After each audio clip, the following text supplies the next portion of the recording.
Hello there! I'm Tatiana Volk, the GM Witch, and today we're going to be unboxing and reviewing the Deck of Stories.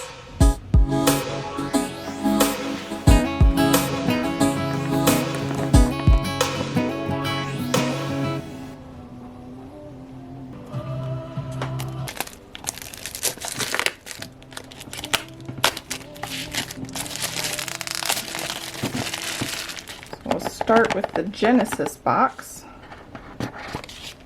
Okay, so it has a little information pamphlet to let you know how this works. And then it has two decks side by side.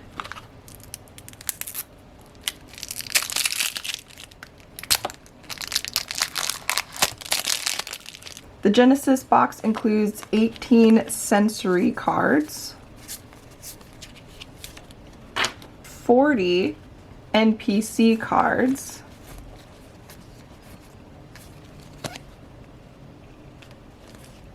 50 story cards, and the instruction card.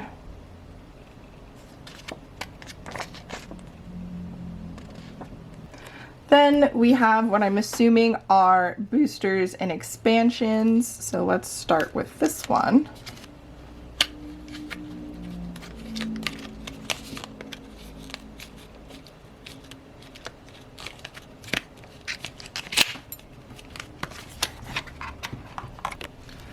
Okay, so this one also comes with the story cards.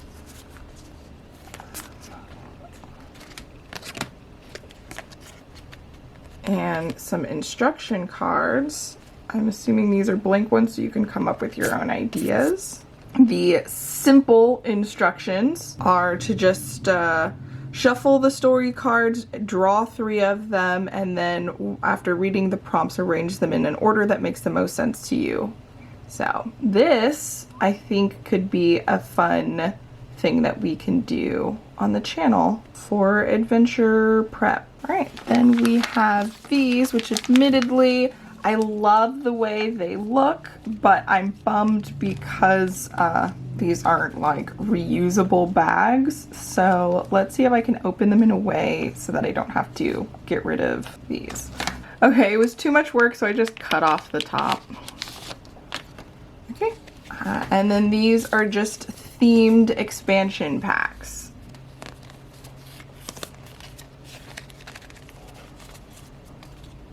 All right, let's give it a shot using the Deck of Stories 2. This is the one that has the instructions and the little blank cards. So we'll put these off to the side. Take the deck.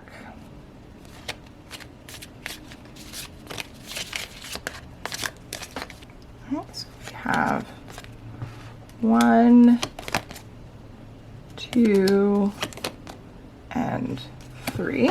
Here are our selections. So basically the orc system, as you can see up here, kind of lets you know where these things can go. So this one is best suited in the middle part of the story. This could work at the beginning or the end, and this can work at the beginning, middle, or end. So I'll probably keep this one in the middle, whatever it is, and then these two I'll move around depending. So that's that part. Okay, so the top of the deck, we have our hook, which just gives you a starting idea for potential problems. And then each card has a question to help you take the story in a unique direction. Okay, so I think this is the order that I want to put it in. So we have you're attacked by a foe who claims you killed their entire family. The goblins are dead. The town is safe at least until the creatures rise again. And a shadow fills the road and a rope drops in front of you. Your ride has arrived. So I think this could make for an interesting adventure. We can have a main character who somehow has a little goblin army that they're using to enact their revenge of some sort. The questions we have: is he crazy? Is it true but unintentional? that's something that we can develop a little bit more in our GM book to give some ideas or kind of figure it out on the fly based off of play. For the goblins being dead and the town being safe for now. So it's all what has reanimated them. Does the party still get paid? Okay, so in this case, they're trying to say that you kill the goblins and then they rise again. This guy could be a necromancer of some sort. So after you end up, you know, saving the town, that's perhaps when you find out that he's a necromancer and that he's the one who for some reason wants to get at the party. So this could be something that we don't know about until after the goblins rise again. That could be an interesting way of doing it. And then this is, what kind of ride is it? How did they know to look for you? I think this would be cool if, personally, if this is technically this guy's ride and your final scene is him trying to get away, but you also get the chance to grab on and go after them. So this could be the final kind of like battle scene where you fight the necromancer after, you know, dealing with the goblins. And that might even be a tough choice situation. It could be one of those instances where the goblins are brought back from the dead and the ride arrive at the same time, and the players have to decide whether or not they go after the bad guy or if they stay to take care of the town so that the people are okay, but risk losing the bad guy. I think it might also, if you're like worried that they're not going to go onto the, you know, floating ship or whatever the ride is, that instead of him being a full-on necromancer, he can have some sort of magical item that has necromancy abilities, and that's what he's using to bring back all of the goblins. I actually think I might also consider changing goblins into something else depending on the level of the players, but you can have it where it's clear that he has an item that is doing this, so it might make sense for the players to catch him, get the item, and use that to reverse what he did to the goblins so that it's kind of a twofer. But there's still that question that the players have to face, whether or not they're going to go after him or whether or not they're going to try and fight the goblins again. So that could be your adventure. So that's how these cards work. I think that was a lot of fun, super useful. I'm a big fan so far. Let's see how the character cards from the Genesis box can work in this. Okay, so it says that every great adventure needs interesting characters. So after building your story, you can choose a few of the NPC cards and have them ready to add into your adventure.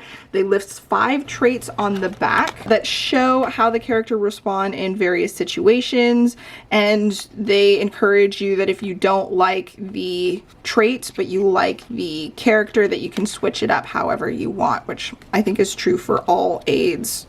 You as the GM are always able to change things around. So as I mentioned in the story, if you didn't want the little army to be goblins that are attacking the town, change it to something else that fits better with your story. This is just kind of the starting point to get you going and get ideas across. Yeah, so they also say that you can use these as just NPC cards. So just anytime you need some random NPC cards, you can just grab one that seems fitting and then use that. So I absolutely love that. I love NPC cards in general. I'm a huge fan of using cards for making DM prep easier and just being able to do things on the fly but still have fun visuals that you can work with. So I think these are pretty awesome. And then in a similar vein, we have our sensory cards that you can use to help describe things if you're not particularly good at that. So things like no reflections can be seen, cracks open and vent forth steam clouds.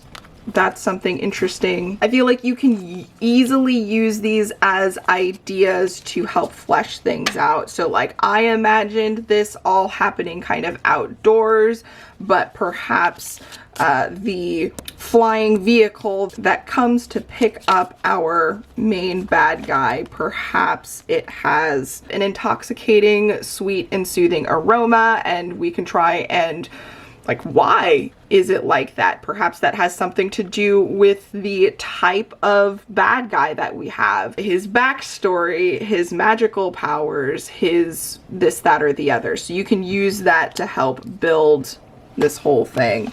I don't know, perhaps go this way and say that's our bad guy. Now we have the makings of a adventure, and all we have to do is kind of flesh out some of the details, grab some stats, and we're good to go. Okay, so going through everything, I'm really happy with this. I think these are a really useful tool for GMs. It's really easy to put together a story that you can use for a quest or an adventure or build into something bigger. I don't know, it's just a great starting place. I love that there are NPC cards. I love that there are sensory cards. I think that the tools can be used in different ways. For instance, while you're just in the middle of playing, when you need an NPC, you can grab from the NPC deck and just run with it. Same with the sensory cards. If you are trying to build something on the fly, you can use the sensory cards as a way to gain inspiration on what kind of room or location that they're in, which can help build the backstory to whatever event you're in. There's just so much that you can do with it. I will say that the Genesis box is a little bit difficult to open and close. It is nice quality, and it's basically what you would expect for boxes like this.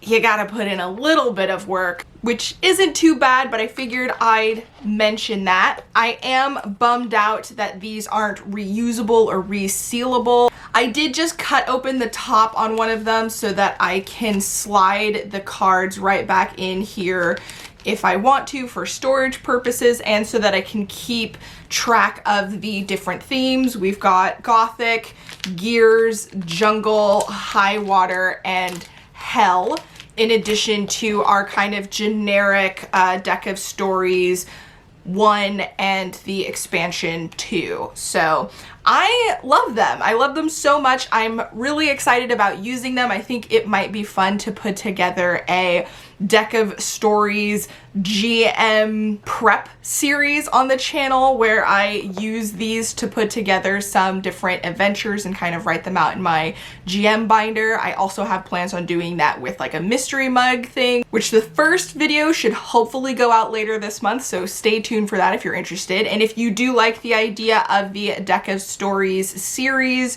where we can build adventures or quests together using prompts from this deck, do let me know in the comment section down below. Not only is that useful for me to know what sort of videos I should do more of in the future, it also helps boost the channel. In addition to that, if you've made it this far, do include this emoji down below to let me know. It's a fun and easy way to interact with the channel and the video, and again, it does help boost the video and my channel as a whole. So I do appreciate anybody who does comment.